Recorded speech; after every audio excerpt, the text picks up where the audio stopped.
Γεια σας!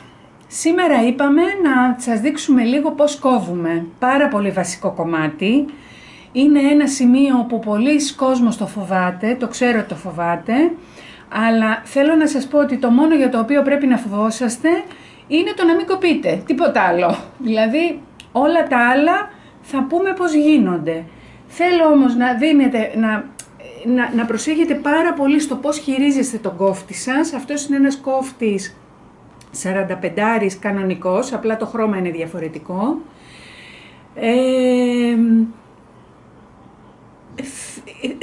Αυτό δηλαδή που θέλω να έχετε κατά νου είναι πάντα όταν τον αφήνετε να τον κλείνετε. Διότι και εγώ που σας τα λέω, προχτές ακόμα κόπηκα εδώ, με την κλασική αυτή κίνηση, δηλαδή ήταν ο κόφτης ανοιγμένος έτσι, είχε από πάνω υφάσματα, έβαλα το χέρι μου από κάτω, ευτυχώς κόπηκα πάρα πολύ λίγο. Λοιπόν, θέλει πολύ μεγάλη προσοχή και ειδικά αν έχετε παιδιά στο σπίτι, ακόμα περισσότερο. Άρα λοιπόν κανόνας πρώτος του κοψίματος, όταν χειριζόμαστε τον κόφτη και τον αφήνουμε κάτω, θυμόμαστε και τον κλείνουμε πάντα. Έτσι, τι μας χρειάζεται για να κόψουμε? Χρειαζόμαστε μία επιφάνεια κοπής, έναν χάρακα και έναν κόφτη, ένα στρογγυλό κόφτη. Λεπτομέρειες σχετικά με αυτά μπορείτε να βρείτε στο αντίστοιχο βιντεάκι μας που έχει προηγηθεί και έχουμε μιλήσει για τα εργαλεία και για τα μεγέθη και για τις ποιότητες και για όλα. Σήμερα δείχνουμε πώς κόβουμε. Θα δείξω, καταρχάς, θα δείξω για τους δεξιόχειρες, έτσι, γιατί είναι διαφορετικός ο τρόπος κοπής για τους αριστερόχειρες. Ας δούμε πρώτα τους δεξιόχειρες και μετά νομίζω ότι μπορώ να σας δείξω λίγο και για τους αριστερόχειρες πώς γίνεται.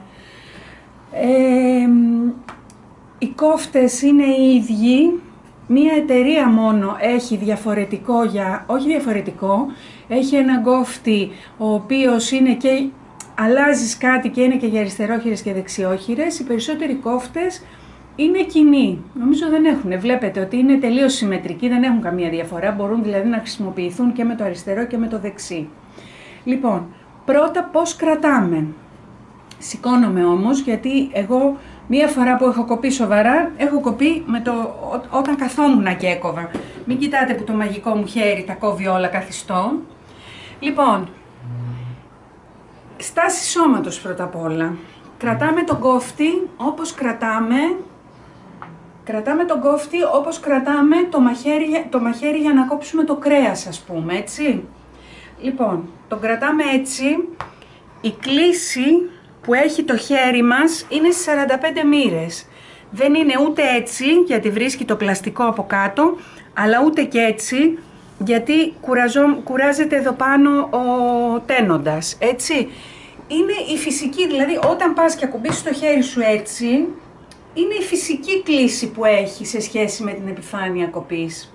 Έτσι, βασικό αυτό.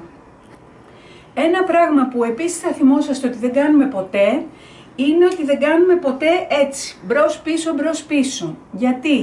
Γιατί ανοίγει η επιφάνεια, το έχουμε πει και στο μάθημα και στο κομμάτι με τα εργαλεία, ότι η επιφάνεια, ο κόφτης, αυτές οι επιφάνειες είναι, πώς τις λένε, το healing, αυτό οι άσημες. Ανοίγουν δηλαδή, ανοίγει ο κόφτης όπως περνάει ένα βλάκι και αμέσως πίσω από τον κόφτη ξανακλίνει.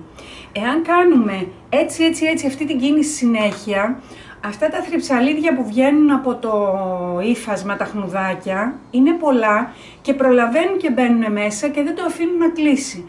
Και μετά από λίγο η επιφάνειά μας είναι γεμάτη χνούδια, έτσι.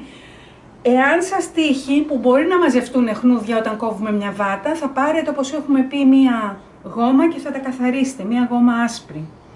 Λοιπόν, με το ένα χέρι έχουμε το χάρακα και με το άλλο έχουμε τον κόφτη.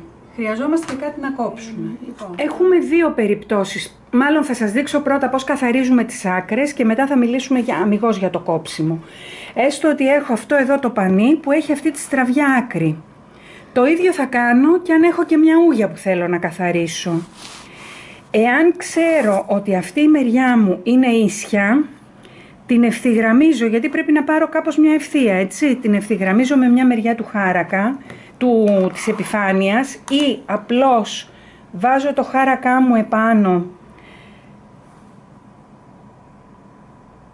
ευθυγραμμίζω εδώ και κόβω ό,τι μου περισσεύει.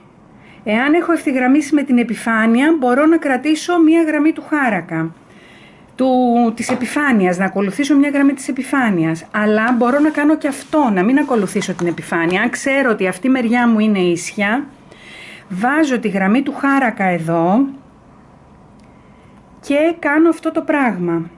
Δείτε πως κόβω. Ξεκινάω από πιο πριν για να προλάβει να πάρει φόρα η ροδέλα μου και να κόψει αμέσως μόλις φτάσει εδώ. Αν ξεκινήσω από εδώ δεν θα μου κόψει. Ξεκινάω και κρατώντας σταθερά στο κέντρο το χάρακα, με σταθερότητα και πίεση, όχι πολύ που να σας πονέσει το χέρι σας, κόβετε. Το βλέπετε πόσο εύκολο είναι? Το ίδιο κάνουμε για να αφαιρέσουμε μία ούγια. Λοιπόν, τώρα πώς κόβουμε? Έχουμε δύο τρόπους. Αν θέλουμε να κόψουμε ένα κομμάτι, ο χάρακάς μου εμένα έχει φάρδος 10 εκατοστά. Αν θέλω να κόψω ένα κομμάτι μέχρι 10 εκατοστά, χρησιμοποιώ την επιφάνεια κοπής απλώς και μόνο για να ακουμπήσω. Δηλαδή μπορώ και έτσι λοξά να βάλω το χάρακά μου εδώ. Εδώ ξέρω ότι αυτή η μεριά μου είναι ίσια. Κρατάω και κόβω. Ξεκινάω από πιο πριν και κόβω τα 10 μου εκατοστά. Έτσι. Λοιπόν, θέλω 5 εκατοστά. Βρίσκω τη γραμμή των 5 εκατοστών και κόβω. Θέλω 2,5. Βρίσκω τα 2,5 εκατοστά στο χάρακά μου. 1, 2, 2,5 και κόβω. Άρα ό,τι είναι μέχρι το φάρδος του χάρακά μου μπορώ να το κόψω ακόμα πιο εύκολα. Λοιπόν, θέλω όμως τώρα, μου λέει το πατρόν μου, ότι θέλω να κόψω ένα κομμάτι 17 εκατοστά. Τι θα κάνω? Θα βάλω, έχω την επιφάνεια ανάποδα, συγγνώμη ένα λεπτό για να μην μπερδευτείτε. Λοιπόν, βάζω στην άκρη την ίσια μου πλευρά, έτσι, στο 0, αυτός ο άξονας μου καθορίζει το 0 και μετά βλέπω πού είναι το 17 μου και βάζω το χάρακα πάνω στη γραμμή του 17. Εδώ δηλαδή έχω συνεργασία του χάρακα και της επιφάνειας κοπής.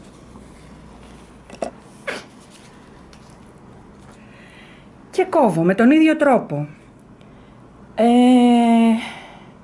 Έχω να... αυτό. Στα 20, στα 25 ανάλογα.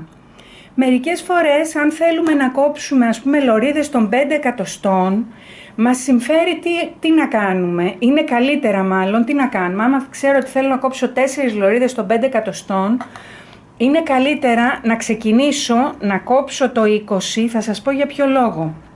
Να κόψω στο 20, γιατί θέλω 4 λωρίδες ας πούμε, και μετά όπως είναι, χωρίς να το μετακινήσω, να κόψω στο 15, στο 10, στο 5, ούτω καθεξής. Γιατί αν ξεκινήσω και τα κόβω έτσι, τα πεντάρια μου, όχι ότι δεν γίνεται και αυτός ο τρόπος, φυσικά και γίνεται.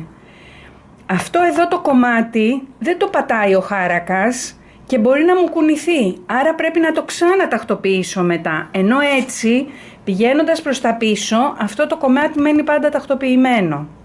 Τέλος πάντων, λεπτομέρεια, αλλά χρειάζεται κι αυτή. Μερικές φορές, όταν έχουμε ένα μεγάλο κομμάτι να κόψουμε και κόβουμε, μπορεί να μας ξεφεύγει κάθε φορά ένα χιλιοστό και να φτάσουμε και η μια πλευρά μας, βλέπετε, εδώ έχει στραβώσει λίγο.